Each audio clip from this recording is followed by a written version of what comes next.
Hey everybody, so today I have for you a preview of weapons changes in RFI-4 coming out on Thursday the 25th. And we've already heard a little bit about what's coming from a few of the developers. Dev Caterpillar had a great forum post where he laid out some of the numbers behind some of the changes. And he and two other developers, Grubber and Tots, put together a podcast where they talked about some of the game design theory behind the changes and what they thought they were going to affect. But hearing all the changes is one thing, and actually getting to see some of them in action is another. So I'm going to try to go through them a bit more visually and give you guys a better feel for just what they're actually going to mean. So, to understand all of these changes, it helps to first start with an understanding of how weapons in this game work. So let's start off with a discussion of the three basic weapon characteristics. Recoil, so every time you shoot, how much does your gun jump? Sway, so when you zoom in, even if you're not moving your mouse, you've got that sway there, right? And accuracy, which is when you're firing hip fire, how much are the bullets kind of all over the place? How much are they off from exactly where your crosshair is aiming? So what I've got turned on here is a debug mode command for showing how big our recoil is. So if I shoot once, that kind of shows how far the gun's going to jump. So one of the things that's in this game is if you try to fire in a short burst, your recoil is pretty easy to handle. It doesn't go up very much. But when you're firing for a steady amount of time, the recoil cone goes bigger and bigger. Like your recoil, how much you have to compensate increases with longer numbers of shots strung together. So that's recoil. And for this patch, it's gone up just a little bit. Not too much, not that you would necessarily notice if you weren't looking for it or really accustomed to what it has been. And this is the accuracy cone. So the accuracy cone only matters for hip fire. As soon as you zoom in, there's a little transition there. As soon as you're fully sighted in and kind of ready to go, that accuracy cone disappears and all bullets go to exactly where your crosshair is. But in hip fire, they don't. And one of the changes in this patch is a slight nerf there. Not so much with the M4, but with the M14 and the M24, the sniper rifles, the long-range weapons. Particularly for crouched and prone is where the larger changes are. But just to give you guys an idea of what the scale of that is, here I am, maybe, 6 meters from this doorway here, and you can see that if I'm not aiming, my shots can go anywhere inside that door frame. So unless an enemy is right here, taking up this entire space, that's pretty close for being deal. But the point is, unsighted fire, especially with the sniper rifles, is just not very accurate. So be aware of that. That's what that looks like. And if you run around and jump and get out of breath, that's going to go up in size. So now if I stop and catch my breath, you can see that hip fire cone shrinks back down. And that's true for all the guns. It's just going to be most noticeable the size of this new accuracy cone on the M14 and the M24. So there it is for the M24. It's even larger than the M14. Since I know some of you guys are curious about this, I'll run around a little bit and show you just how small the M4's is. So even if I'm hopping around and completely out of breath, I've got the CEM meter down there in the bottom right, which kind of is a visual indicator for how exhausted you are. Even at a pretty long range, that's not so bad. You can totally engage an enemy like we're coming around this corner or something. And the last property, I don't think I need to actually show any kind of debug tool or anything, but sway. Anytime your accuracy cone or your recoil cone would have grown in size, anytime those penalties get worse, sway would get worse too. Sway only applies when you're sighted in, that just gentle movement there. But yeah, if those properties are getting worse, then that's getting worse too. So that's going to happen whether you're firing for extended periods of time or running around a lot, all of that stuff. So as you take damage, all of these weapons properties, your accuracy, sway, and recoil, get worse. You're penalized for being at low health. And with this patch, those penalties are going to start affecting you a little bit earlier. They'll affect you when you get below 80 health instead of below 60 health. And practically what this means is you're going to see the effects of having a low health penalty a bit more frequently now. A big reason for that is a single shot does, about 20 to 30 damage depending on exactly where you got hit and the range and everything else. So a single shot from the M4 to the upper chest, for example, does 29 damage at close range. So that would take you from 100 down to 71, and there you go, now you've got a low health penalty. Whereas before, you would have needed to get hit multiple times to have any sort of health penalty. And if you check out these overlays, you can compare what the recoil and accuracy cones look like, how big those penalties are, at 10 health versus at 100 health, just to give you an idea of what the magnitude of that penalty is. So let's sum up what we've got so far. Recoil has been increased just a tiny bit. The health penalty's been changed to start kicking in around 80 instead. And the accuracy cones are a fair bit bigger for the M14 and the M24. Another big change with weapons handling is that ADS movement speed, how quickly you can strafe back and forth or move around while you're scoped in, now is going to depend on your sight and weapon. So if I swap over to the iron sights, now the speed at which I'm moving around while I'm sighted in is basically the same as if I'm not sighted in. It's a little bit slower while you're sighted in with iron sights, but hardly at all. So if I switch this view here, this is how fast a person would look like if they're strafing in front of you just normally.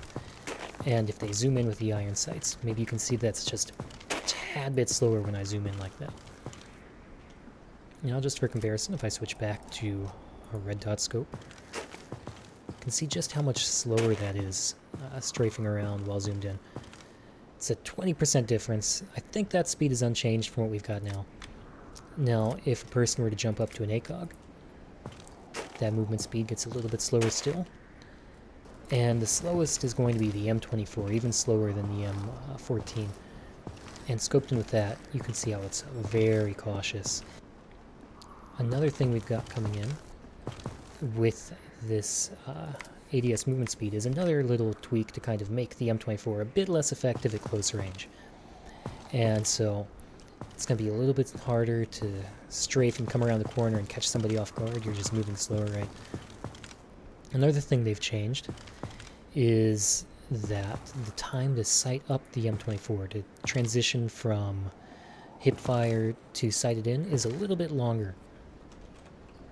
So if I turn on this accuracy cone again, you can see that as you start to scope in, that doesn't go away, that accuracy cone, that imprecision in where your shot's going to land, until you are all the way sighted up. So that increase in the time really does make a difference. So I think now there's also a 1/10 of a second increase if you're coming out of a sprint to get that sight up. It's kind of hard to notice, but it'll make things a little bit easier for the defender to get their own sight up and be ready for the M24 guy charging in. So between the increase in the size of the accuracy cone and the change in the sight animation and that taking longer to pull up, and the last M24 change, which is a longer bolt cycle time, a slower firing rate, they've really done a lot to kind of give it a more clear identity as a long-range weapon, not a short-range, run around, sprint through corners, and shoot people really fast weapon.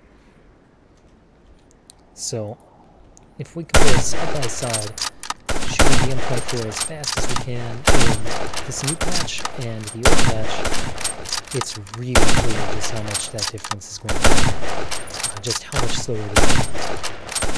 In terms of numbers, it's going from 1.3 seconds between shots up to 1.7. And I believe the reload time is just a hair shorter now too, or excuse me, a hair longer, like a 1/10 of a second or something. It's not really going to matter. It won't make a difference. The change in the fire rate's the big one.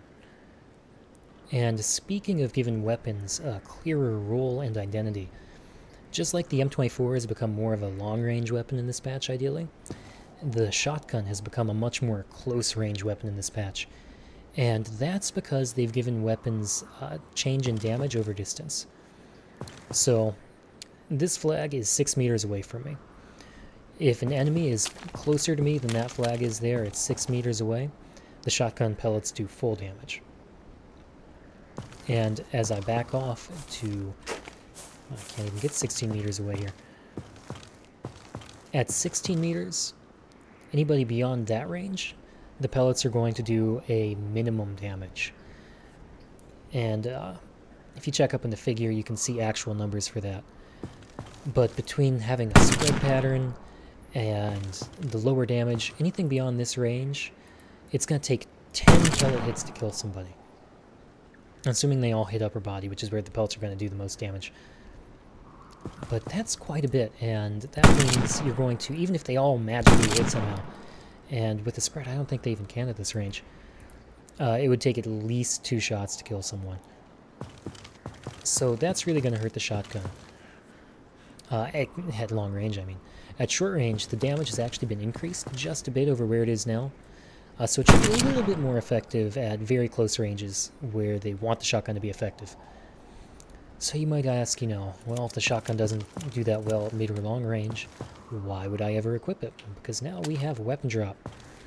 So you can spawn with that shotgun, kill somebody close range, you know, and then go and pick up that enemy's gun. Hey, well, you know, now you've got all your ranges covered. Maybe once you've done that, you can even go run back to your sniper and give him your shotgun or something. Who knows? Cooperate with your teammates, make things happen. But the other guns are also getting damage drops over distance too. So the M4 is probably one of the most used guns in the game right now. Beyond this range, beyond 20 meters, its weapon damage will start to drop just a little bit. Around, I think, 30 to 35 meters. I'll put up the data for this as well. Right around here, it goes from a 4 hits to the upper body to kill a player to 5. And then you've got to get all the way back.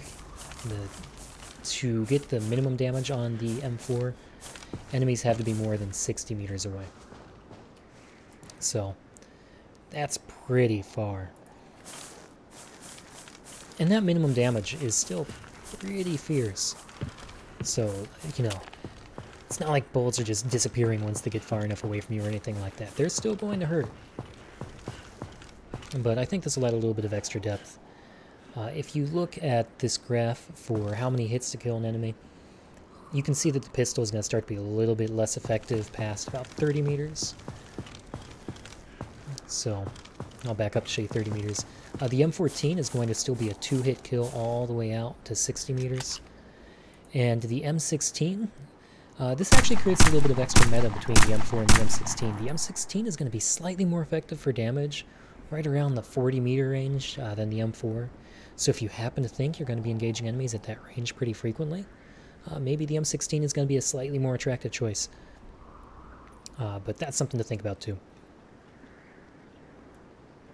So that almost wraps up everything I have for you about the RFI-4 weapons changes. One last thing I'm really excited about, because I know a lot of people have been asking for this. With grenades, when I go to cook this, hey, there's no on-screen timer telling me how long I've been cooking for.